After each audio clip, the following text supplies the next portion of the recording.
The funeral director's voice droned on about my father's legacy of love, while I sat in the back row, invisible to everyone who mattered. My name is Gianna, and I was watching my family bury the only person who ever truly saw me. Edward Blake touched so many lives, the man continued, his rehearsed sympathy echoing off the chapel walls. I wanted to laugh. Dad touched exactly 3 lives that mattered, mine, my mother's, and my brother's. And judging by the empty seats around me, I was the only one who showed up broken. Mom sat in the front row, dabbing her eyes with a lace handkerchief that probably cost more than my rent. Maxwell, my older brother, had his arm around her shoulders, playing the devoted son. They looked like the perfect grieving family. I looked like the afterthought I'd always been. The family will now receive guests at the Blake residence, the director announced. I slipped out the back door before anyone could pretend to care about my presence. 3 hours later, I stood in Mom's pristine living room nursing a glass of wine that tasted like regret. The house buzzed with neighbors and Dad's old colleagues, all sharing stories I'd never heard. Apparently, my father was quite the character at the office. Funny how I was learning about him from strangers. Gianna, sweetheart, we need to talk. Mom's voice cut through my thoughts. She stood beside Maxwell, both wearing expressions I couldn't quite read. Let's go to the study. The study still smelled like Dad's cologne. His reading glasses sat on the desk exactly where he'd left them. I wanted to grab them and run. Sit down, honey. Mom gestured to the leather chair across from Dad's desk. Maxwell closed the door behind us with a soft click that sounded way too final. We need to discuss your father's will, Mom began, settling into Dad's chair like she belonged there. The lawyer read it this morning.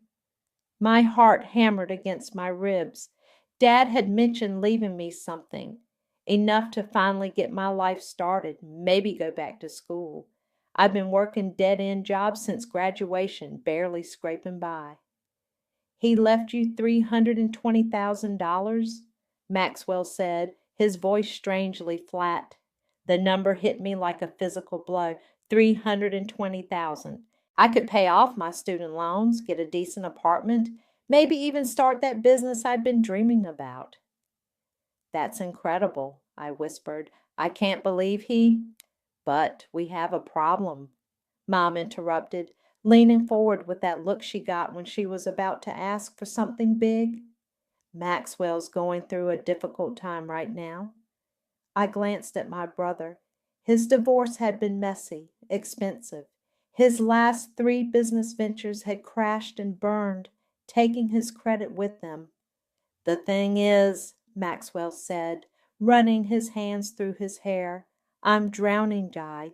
The divorce settlement wiped me out, and I've got creditors calling every day. If I don't get some capital soon, I'm looking at bankruptcy. What does that have to do with my inheritance? Mom reached across the desk and took my hand. Her fingers were cold. Family helps family, sweetheart. Your father would have wanted us to stick together. The room suddenly felt smaller. You want me to give Maxwell my inheritance? Not give, Mom said quickly. Lend, just until he gets back on his feet. He's got this amazing opportunity, a real estate development deal that could triple the investment. Maxwell nodded eagerly. It's a sure thing, G. I'll pay you back with interest. You'll actually make money. I stared at them both, searching for some sign that this was a joke. That money was left to me. Dad wanted me to have it. Dad wanted his family taken care of, Mom said, her voice taking on that sharp edge I remembered from childhood arguments. Maxwell has 2 kids to support. You're young, single, no real responsibilities. You can rebuild. Maxwell can't. I have responsibilities. I have loans, rent, which you've been managing just fine. Maxwell cut in. Look, I wouldn't ask if I wasn't desperate, but this deal could save everything for all of us. The guilt hit me in waves. Maxwell did look desperate. hollow-eyed, thinner than I'd ever seen him, and Mom's expression was pure maternal disappointment, the kind that used to make me fold my clothes without being asked. "I need time to think about this," I said finally. "There isn't time," Mom replied. "The opportunity won't wait, and neither will Maxwell's creditors. We need an answer tonight." I looked around Dad's study at his books and awards and the photo of us from my college graduation. He'd been so proud that day, telling everyone his daughter was going to change the world. "Okay," I heard myself say. "Okay, I'll do it." The relief on their faces should have made me feel good. Instead, I felt hollow. 2 weeks later, I sat in my studio apartment staring at my bank statement. $0.37. The inheritance had vanished into Maxwell's sure thing faster than I could blink. When I called to ask about the timeline for repayment, his phone went straight to voicemail. Mom's response was even worse. "Oh, honey, did Maxwell explain? The deal fell through. These things happen in business.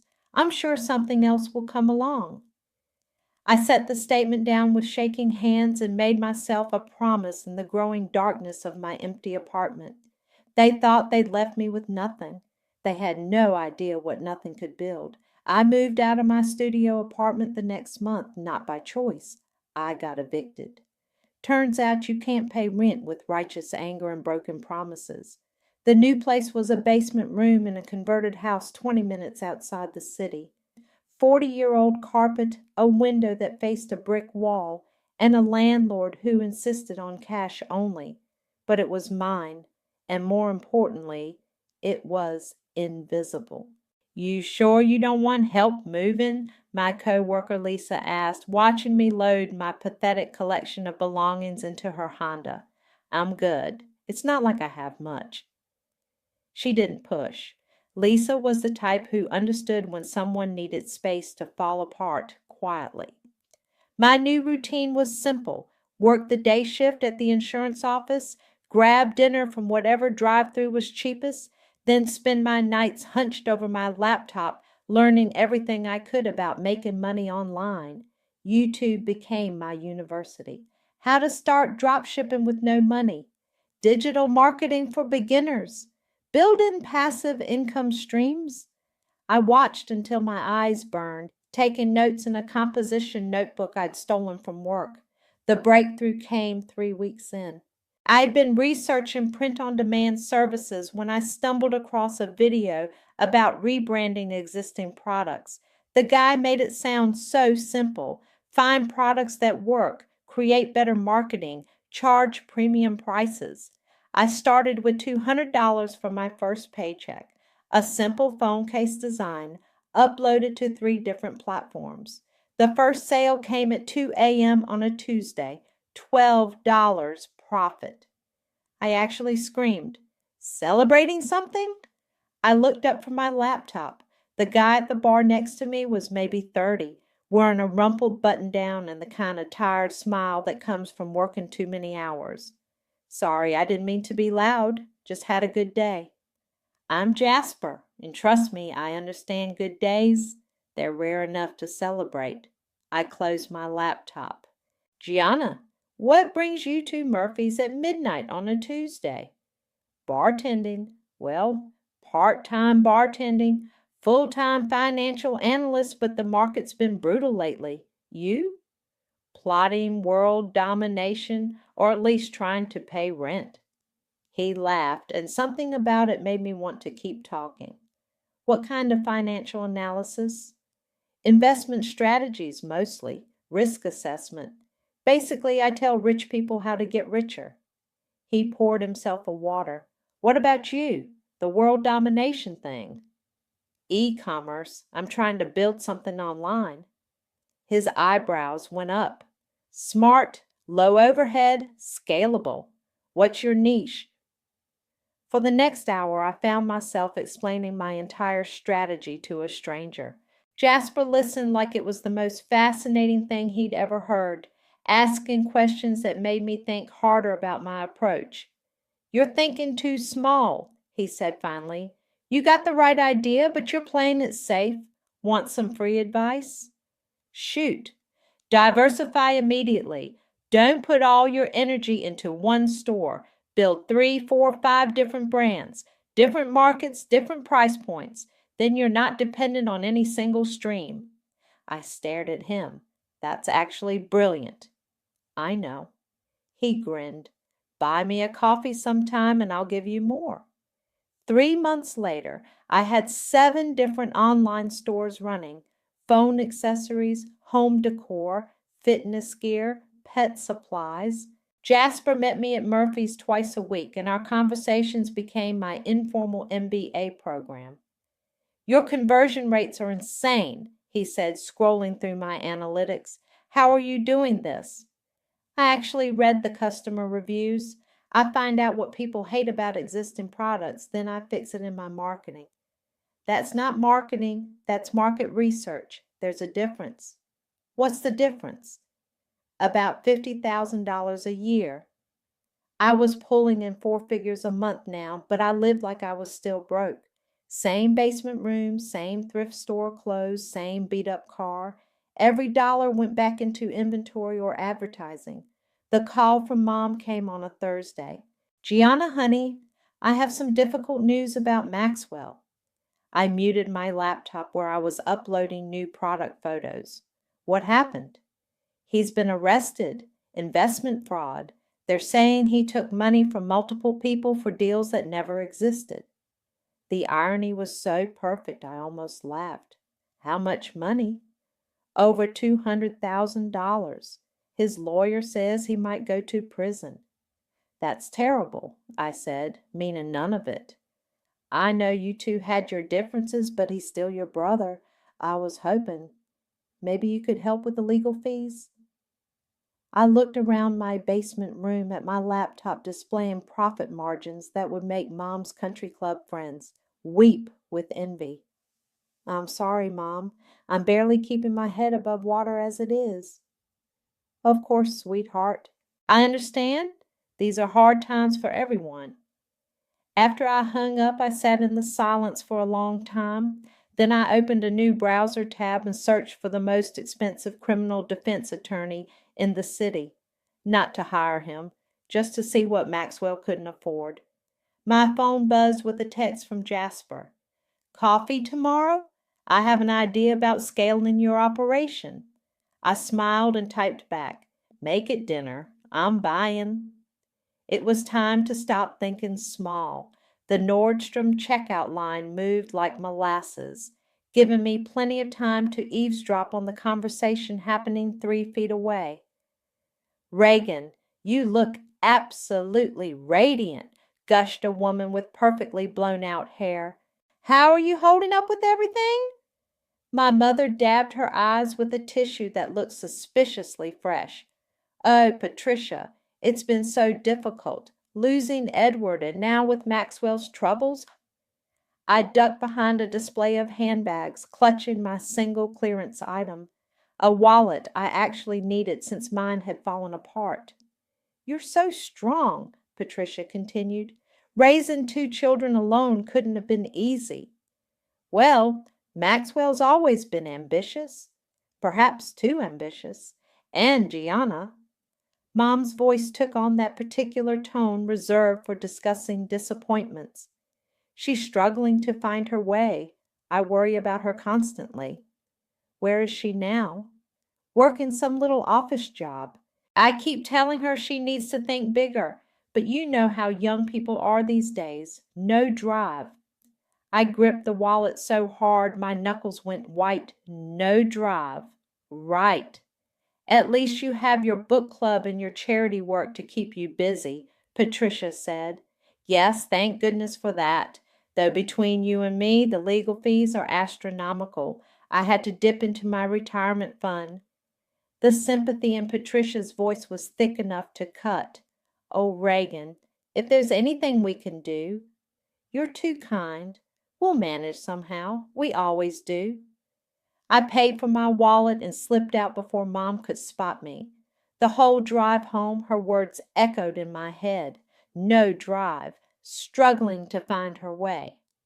That night, I sold my third store for $47,000. The buyer was a marketing company that specialized in scaling e-commerce brands. They'd been tracking my conversion rates for months, apparently impressed enough to make an offer I couldn't refuse. You built something impressive here, the acquisition manager told me over video call. Most people take years to develop this kind of customer insight. Thank you. We'd love to discuss other opportunities. Are you working on anything else? I smiled. Always. 2 weeks later, I ran into Sophia at the grocery store. We'd been best friends through high school and college until Mom started making comments about Sophia's influence on me. Apparently, having a friend who encouraged my independence was problematic. Gianna? Oh my God, hi. Sophia's face lit up, then immediately shifted to concern. How are you doing? I heard about your dad, and then Maxwell. I'm okay. How's the new job?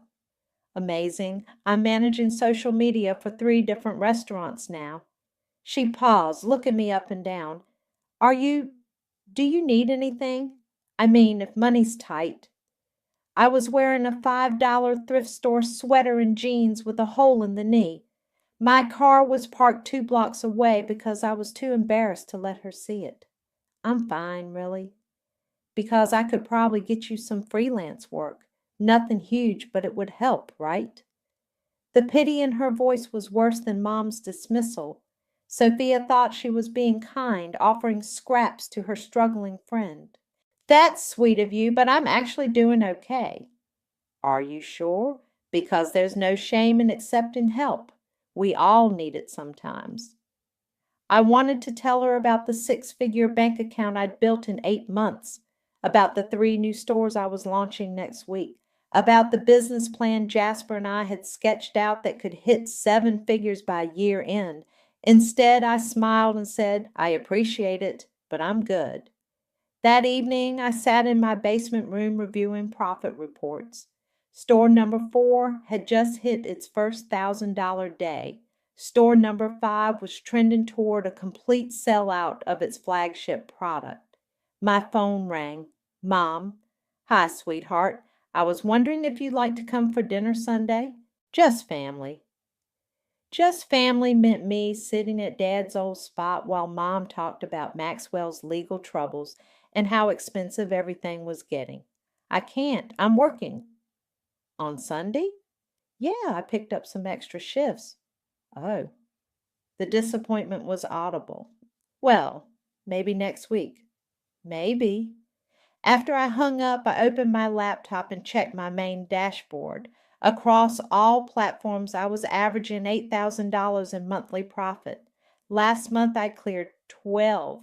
I pulled up Mom's Facebook page. Her latest post was a photo from her book club's wine tasting event, all smiles and expensive jewelry. The caption read, Grateful for friends who lift you up during difficult times. The blessed some families search strength. 43 likes and counting. I scrolled through the comments. All her friends praising her resilience, her grace under pressure, her dedication to family. If they only knew. I closed Facebook and opened a new browser tab. Time to research my next acquisition target. There was a struggling jewelry brand with great products but terrible marketing. The owner was asking $50,000 for the whole operation. I could afford it easily. But first I had a call to make. Jasper, it's me. Are you free tomorrow? I want to talk about that partnership idea you mentioned. The consulting firm? Yeah, I think it's time to go bigger. How much bigger? I looked around my basement room at my thrift store clothes and my laptop displaying numbers that would make my family's heads spin. Big enough that people stop offering me pity jobs. The coffee shop was packed, but Jasper had claimed a corner table with his laptop already open. Spreadsheets covered the screen, my spreadsheets. Your numbers are insane, he said without looking up. 6 months ago, you were selling phone cases. Now you're pulling in 15 grand a month across 9 different stores. I slid into the seat across from him. You sound surprised. I'm impressed. There's a difference. He turned the laptop toward me. But you're still thinking like someone who's afraid of losing everything. What do you mean? You're hoarding cash, sitting on almost 200,000 in liquid assets, playing it safe with low-risk inventory. He leaned back. What are you saving for? The honest answer was complicated. I was saving for security, for the feeling that no one could ever take everything away from me again. But that wasn't what Jasper wanted to hear. I'm being smart. You're being scared. Smart would be leveraging that capital into something bigger. Like what? He pulled up a new document. Private labeling. Instead of reselling other people's products, we create our own. Higher margins, better control, scalable manufacturing. We? I've been thinking about your offer, the consulting partnership. He met my eyes. I want in, not as an employee, as a partner, 50-50 split on new ventures. I studied his face. Jasper had been giving me advice for months without asking for anything in return. His financial background was solid, and his instincts had been right every time. What's your investment? 50,000 cash plus my full-time attention. I'll quit the analyst job. That's a big risk. So was starting with $200 in the basement room. How'd that work out? 3 weeks later, we'd incorporated Blake and Associates, a deliberately vague name that could mean anything. Jasper handled the financial modeling while I focused on product development and marketing. Our first private label launch was a line of ergonomic laptop stands, simple, profitable, and targeting remote workers who were tired of neck pain. We invested $30,000 in initial inventory and another $20,000 in advertising. The pre-orders are already covering our manufacturing costs, Jasper reported, scrolling through our dashboard. We haven't even officially launched yet. How is that possible? Your email list. Turns out when you spend months building trust with customers across multiple brands, they follow you to new products. The laptop stand sold out in 4 days. We immediately placed an order for triple the inventory. My phone buzzed with a voicemail from Mom. I let it go to voicemail, then played it back while Jasper worked on our next product line. Hi, sweetheart. I was hoping you could come by this weekend. I'm having a few friends over for dinner, and Patricia specifically asked about you. She has a nephew who works in marketing. Might be a good connection for your little job situation. Call me back. I deleted the message without responding. Family drama? Jasper asked, not looking up from his screen. My mom wants to set me up with some marketing guy. Apparently, my little job situation needs fixing. What would she say if she knew you were about to clear 6 figures this year? She'd probably ask why I wasn't sharing it with Maxwell's legal defense fund. Jasper finally looked at me. You haven't told them anything? Why would I? Because watching people underestimate you has to get old eventually. Before I could answer, my phone rang. Unknown number. Hello? Is this Gianna? This is Lily Griffin. I run a lifestyle brand on Instagram. Maybe you've heard of me? I hadn't, but I wasn't about to admit that. Hi, Lily. What can I do for you? I've been using your laptop stand for a few weeks now, and I'm obsessed. My followers keep asking where I got it. Would you be interested in a partnership? I grabbed a pen. What kind of partnership? I'd feature your products in my content, maybe do some unboxing videos. In exchange for a commission on sales, obviously. How many followers do you have? 2.3 million. I nearly dropped the phone. Jasper looked up, sensing something big. That sounds interesting. Can you send me your media kit? Already in your inbox. Check your email. After we hung up, I stared at Jasper. 2.3 million followers wants to promote our laptop stands. What's her engagement rate? I pulled up her Instagram. The numbers made my head spin. Her last post got 400,000 likes. Holy shit. Yeah. We spent the next hour crafting a response email, negotiating terms that would give Lily a generous commission while protecting our margins. By evening, we had a deal. This could change everything, Jasper said, packing up his laptop. If even 1% of her followers convert, that's 23,000 potential customers for one product. Imagine if she promotes the whole line. I walked to my car in a daze. 6 months ago, I was getting evicted from a studio apartment. Now I was negotiating influencer deals that could generate more money in a week than my inheritance would have been worth. My phone buzzed with another voicemail from Mom. This time I didn't even listen to it. Some conversations could wait until I was ready to have them on my own terms. The Instagram message came from an account called Max B Investments. No profile picture, 3 followers, obviously fake. But I recognized the writing style immediately. Gee, I know you probably don't want to hear from me, but I'm desperate. House arrest is killing me, and my lawyer says I need 50 grand for an appeal. I know we had our differences, but you're the only family I have left who might be able to help. Please. I screenshot the message and sent it to Jasper with a laughing emoji. His response came back immediately. Your brother? The one and only. What are you going to do? Nothing. But Maxwell wasn't giving up. Over the next week, the messages kept coming. Different accounts, same desperate tone. He'd found my work email somehow, my LinkedIn, even an old Tumblr account I'd forgotten existed. The prosecution is trying to make an example of me. I made mistakes, but I'm not a criminal. Dad would want us to stick together. Delete. I know about the inheritance thing. Mom told me you're still upset. I get it. But this is bigger than that. This is my life. Delete. I can pay you back. I have a plan. Just need the capital to get back on my feet. Delete, block, repeat. The Lily Griffin collaboration went live on a Tuesday morning. I was at my day job, still keeping up appearances, when Jasper called. Are you sitting down? I'm at work. What's wrong? Nothing's wrong. Everything's right. Check your phone. I pulled up our sales dashboard. The numbers didn't make sense at first.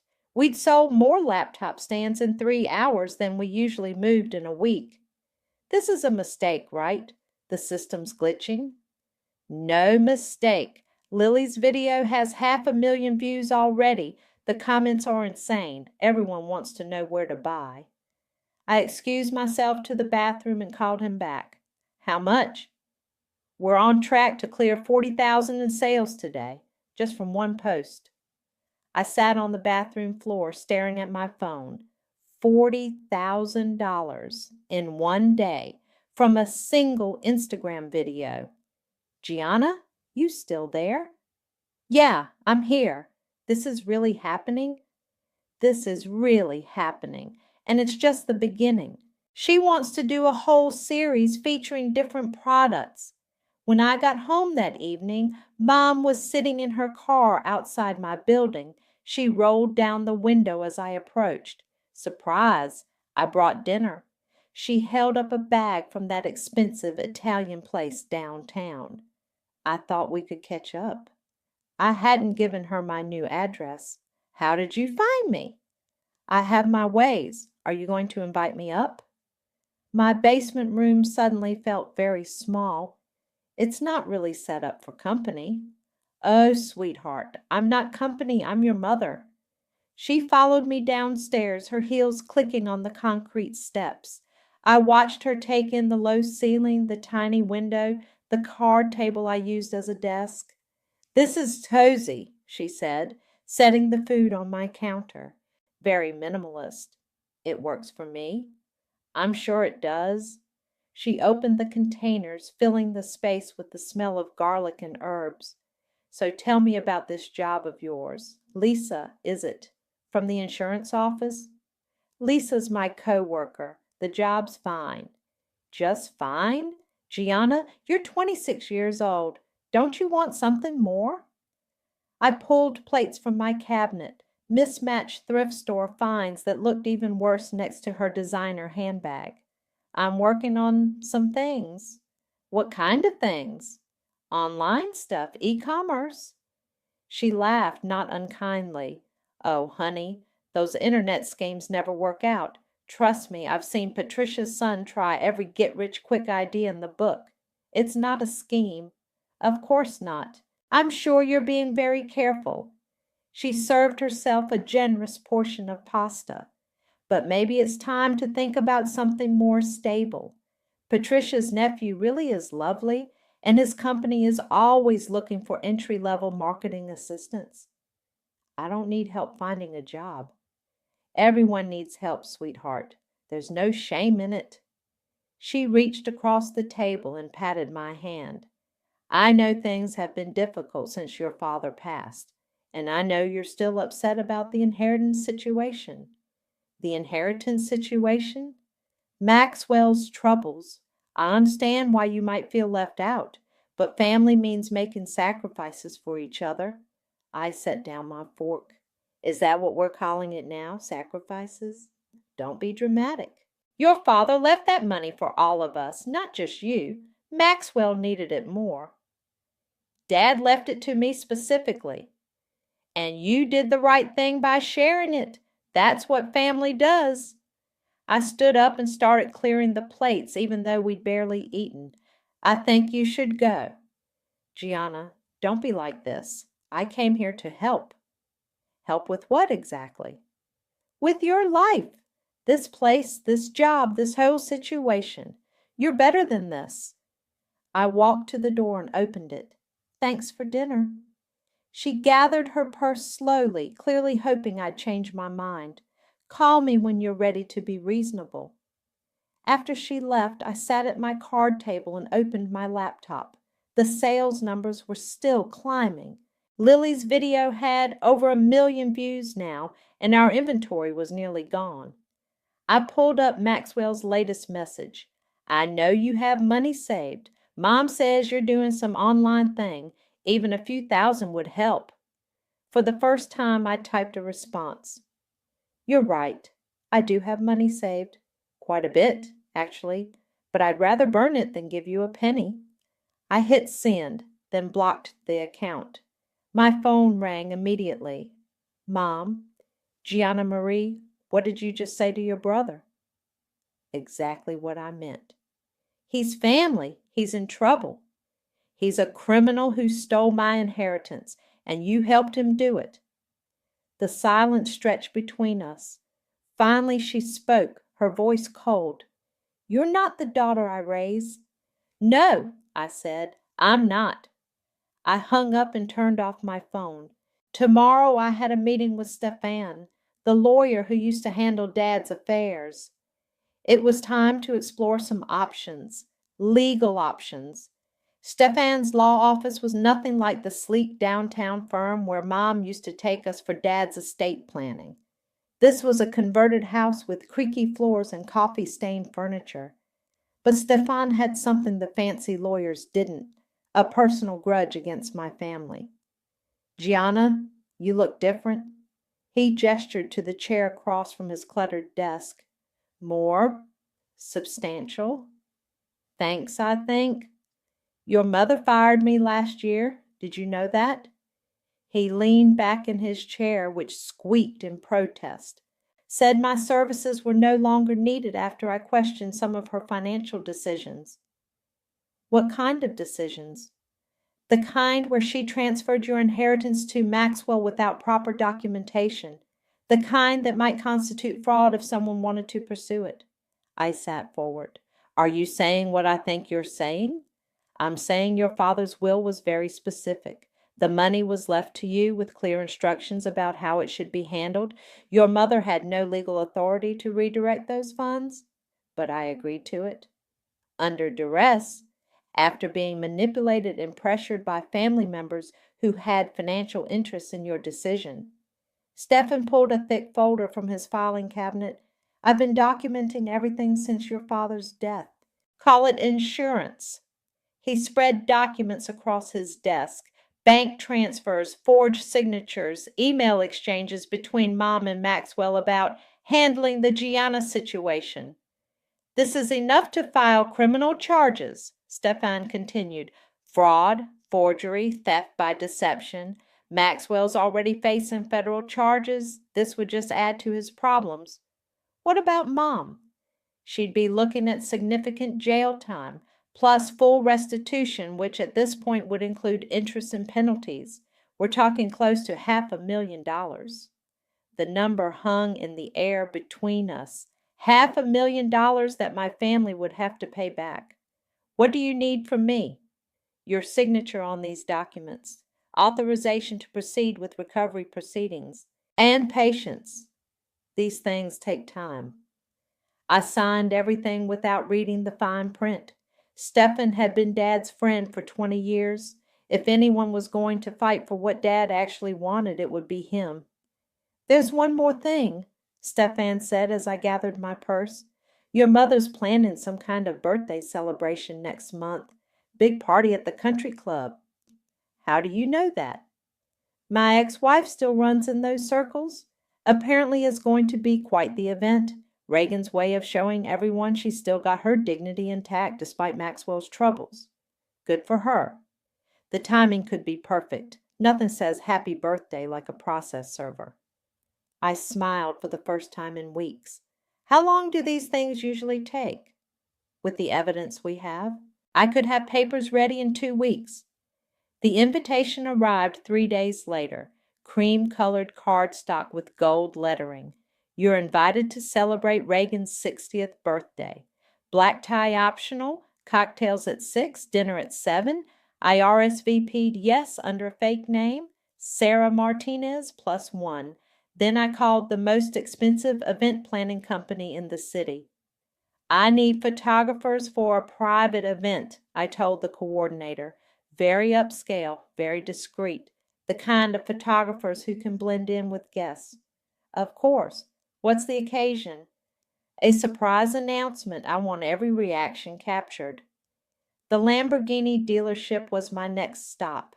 The salesman's eyes lit up when I walked in wearing my best thrift store outfit. Can I help you? His tone suggested he didn't think I could afford anything on the lot. I want to buy that one.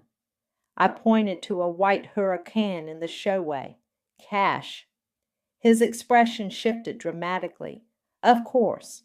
Let me get the paperwork started. Will you be financing through us? I said cash.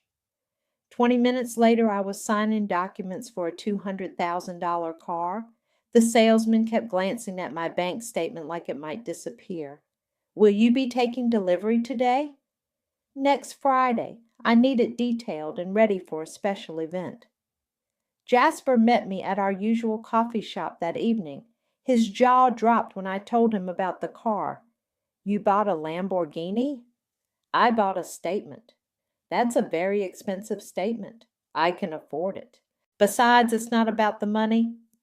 What's it about? Showing up to my mother's birthday party in a car that costs more than most people's houses. Watching her try to explain to her friends why her struggling daughter is driving Italian engineering. Jasper shook his head. This is about revenge. This is about justice. Same thing, different packaging. Maybe. But after everything they put me through, I think I've earned the right to make an entrance. And after the entrance, I pulled out the legal documents Stefan had prepared. After the entrance, I give her a birthday present she'll never forget. Jasper read through the papers, his expression growing more serious with each page. Jesus, Gianna, this will destroy them. They destroyed me first. Did they, though? Look at what you've built. Look at who you've become. Because I had to. Because they left me no choice. And now you're choosing to leave them no choice. I took the papers back. They made their choices 3 years ago. This is just the consequence finally catching up. What happens after? When the dust settles and the lawyers finish fighting? I don't know. I guess we'll find out. Jasper was quiet for a long moment. Finally, he reached across the table and squeezed my hand. Whatever happens, I'm proud of you. Your dad would be proud, too. I hope so. I know so. Friday couldn't come fast enough. The Lamborghini's engine purred like a satisfied cat as I pulled into the country club's circular drive. Valets in white jackets froze mid-conversation, staring at the car like it had descended from another planet. I timed my arrival perfectly, 30 minutes after the party started, when everyone would be settled with their first drinks and the initial small talk would be winding down. The valet who approached my door couldn't have been older than 20. His hand shook slightly as he opened it. "Good evening, miss. Beautiful car." "Thank you." I stepped out slowly, letting the black silk dress I'd bought that afternoon catch the light from the club's entrance. $300 at Nordstrom, pocket change now, but it felt like armor. The photographers I'd hired were already inside, mingling with guests and capturing candid moments. They'd received very specific instructions about when to start paying attention to me. I walked through the main entrance, my heels clicking against marble floors that had probably cost more than my first apartment. The party was in the grand ballroom, and I could hear laughter and conversation spilling out into the hallway. "Excuse me, miss?" A hostess in a navy dress approached with a clipboard. "Are you here for the birthday celebration?" "Sarah Martinez, +1. She checked her list, found the fake name I'd used, and smiled. "Right this way." The ballroom was exactly what I'd expected. Crystal chandeliers, white tablecloths, floral arrangements that probably cost more than most people's monthly salary. About 60 guests mingled around cocktail tables, all of them dressed like they'd stepped out of a country club catalog. Mom stood near the bar, resplendent in a burgundy dress that hugged her still impressive figure. She was holding court with her usual circle of friends, gesturing animatedly while they hung on her every word. I grabbed a glass of champagne from a passing server and positioned myself where I could watch without being immediately noticed. The photographers had spotted me and were discreetly adjusting their positions. "Ladies and gentlemen!" The club manager tapped his champagne flute with a knife. "If I could have your attention, please. Our guest of honor would like to say a few words." Mom glided to the small stage at the front of the room, accepting the microphone with practiced grace. She looked radiant, confident, completely in her element. "Thank you all for being here tonight," she began, her voice carrying easily across the room. 60 years feels like a milestone worth celebrating, especially after the challenges this past year has brought. Murmurs of sympathy rippled through the crowd. Everyone knew about Maxwell's legal troubles. But I've learned that family isn't just about blood. It's about the people who stand by you when times get tough, the people who show up when it matters. Her eyes swept the room, and for a moment I thought she might spot me. But her gaze passed right over me, just like it always had. "I'm grateful for my children, even when they make choices I don't understand. I'm grateful for friends who have become family, and I'm grateful for the strength to keep moving forward no matter what life throws at us." Applause filled the room. Mom beamed, soaking up the adoration like sunlight. That's when I started walking toward the stage. Conversation stopped mid-sentence as I moved through the crowd. I heard whispers. "Who is that?" "Is she supposed to be here?" My God, that dress must have cost a fortune. Mom's smile faltered when she spotted me. Her grip on the microphone tightened. "Gianna?" Her voice carried over the sound system, confusion evident. "What are you doing here?" I reached the stage and climbed the 3 steps slowly, deliberately. The room had gone completely silent. "Happy birthday, Mom." I reached into my purse and pulled out a small black jewelry box. "I brought you a present." She stared at the box like it might explode. "Sweetheart, This isn't really the time. Open it. The photographers were moving closer now, cameras ready. Mom's friends watched with the fascination of people witnessing a car accident. With shaking hands, Mom opened the box. Inside, nestled in black velvet, were two documents folded into neat squares. She unfolded the first one. Her face went white as she read, "What is this?" "A court order for the recovery of my inheritance, the money you and Maxwell stole from me. With interest, it comes to $487,000. Gasps echoed through the ballroom. Mom's friends pressed closer, trying to see what was happening. "The second document," I continued, my voice carrying clearly in the stunned silence, "is notice that the IRS will be investigating both you and Maxwell for tax evasion related to the misappropriation of estate funds." Mom's legs gave out. She sank into a nearby chair, the documents fluttering to the floor. "You can't do this," she whispered. "I already did." I took the microphone from her limp fingers and turned to face the crowd. "For those of you who don't know me, I'm Gianna, Reagan's daughter, the one who's been struggling to find her way." Patricia, Mom's book club friend, stepped forward. "Gianna, dear, perhaps you should—" 3 years ago, my mother and brother convinced me to give up my inheritance to help Maxwell with his business ventures. They told me it was temporary. They told me it was what family does. The room was so quiet I could hear the air conditioning humming. What they didn't tell me was that Maxwell was already running investment scams. What they didn't tell me was that my father specifically left that money to me, not to the family. Mom tried to stand, but her legs wouldn't support her. "Stop," she pleaded, "please." "You trusted me to be defenseless," I said, looking directly at her. "But Dad trusted me to survive." I handed the microphone back to the Sun Club manager and walked toward the exit. Behind me, chaos erupted. Voices raised in shock, chairs scraping against the floor, Mom's sobs echoing off the crystal chandeliers. At the ballroom entrance, I turned back one last time. Mom was surrounded by her friends, all of them talking at once, their faces a mixture of concern and barely concealed excitement at having witnessed such drama. She looked up and met my eyes across the room. In that moment, I saw something I'd never seen before: fear. "Happy birthday, Mom!" I called out, loud enough for everyone to hear. Then I walked out into the night, leaving them all to pick up the pieces. The coffee shop was nearly empty at 10 in the morning on a Tuesday.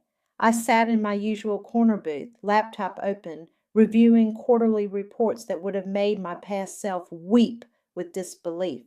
Blake and Associates had just cleared its first 8-figure year.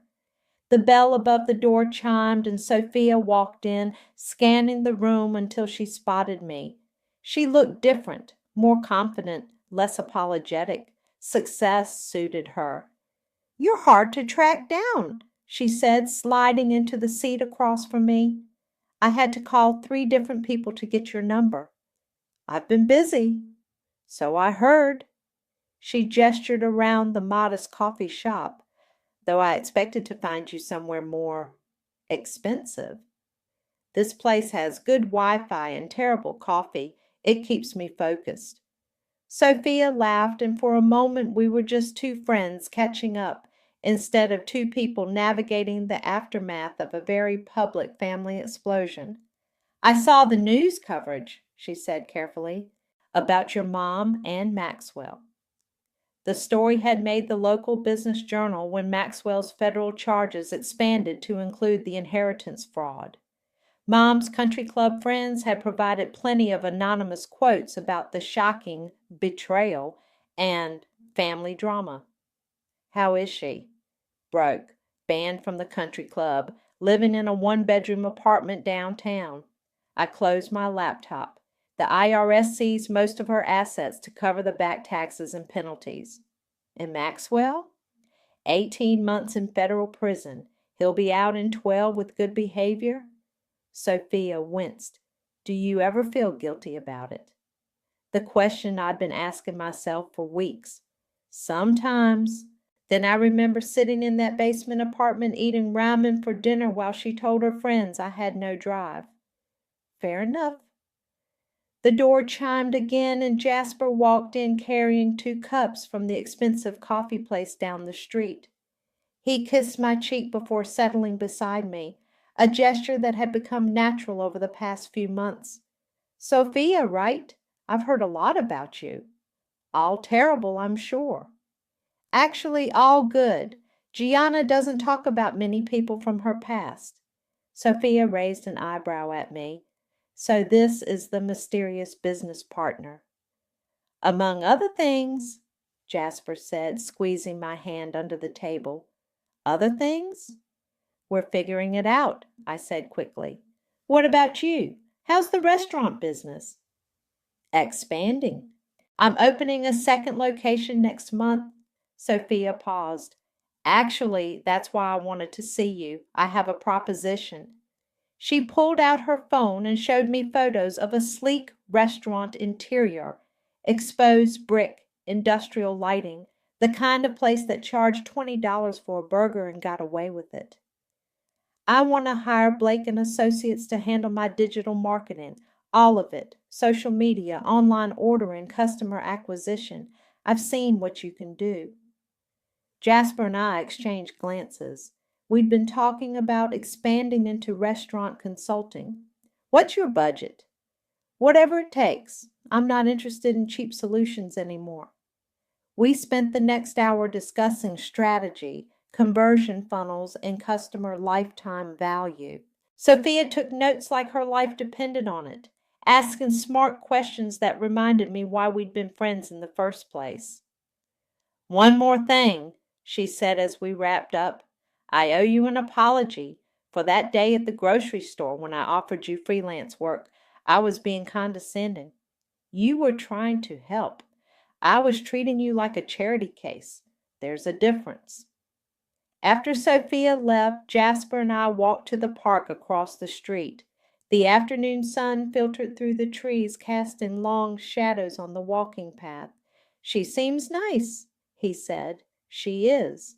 We just lost touch when things got complicated with my family. And now I get to decide who stays in my life based on who they actually are, not who my mother thinks they should be. We found a bench overlooking the pond where families were feeding ducks and couples were having picnics. Normal people living normal lives, unburdened by revenge plots and family betrayals. Any regrets? Jasper asked. I considered the question seriously.